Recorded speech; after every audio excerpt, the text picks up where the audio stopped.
சீதைய ராமன் தீ குளிக்க சொன்னது சீதை மேல நம்பிக்கை இல்லாம இல்ல, மத்தவங்களோட சந்தேகத்தை போக்குறதுக்காக தான்.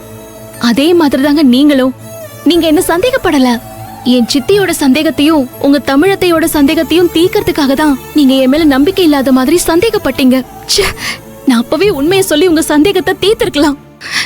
நான் அதை பண்ணாம விட்டதுதான் இவ்ளோ பிரச்சனைக்கும் காரணங்க. இல்ல ஆதர, நீ ஏன் அந்த உண்மையை என்கிட்ட சொல்லாம இருந்தன்னு அந்த பில்டர் என்கிட்ட சொல்லிட்டாரு.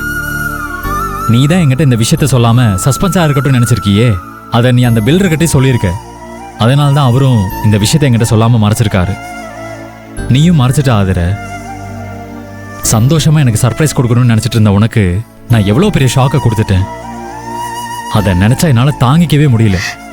சரி, நீங்க எனக்காக கஷ்டப்படுறதாவே வச்சுக்கோங்க. அதுக்குதான் அம்மன் கிட்ட மனசார வேண்டிக்கிட்டீங்கல்ல, அது போதுங்க. அது அம்மனோட மனசை நிறைச்சிருக்கும், உங்களையும் அந்த தெய்வம் மன்னிச்சிருக்கும். அதோட போதுங்க.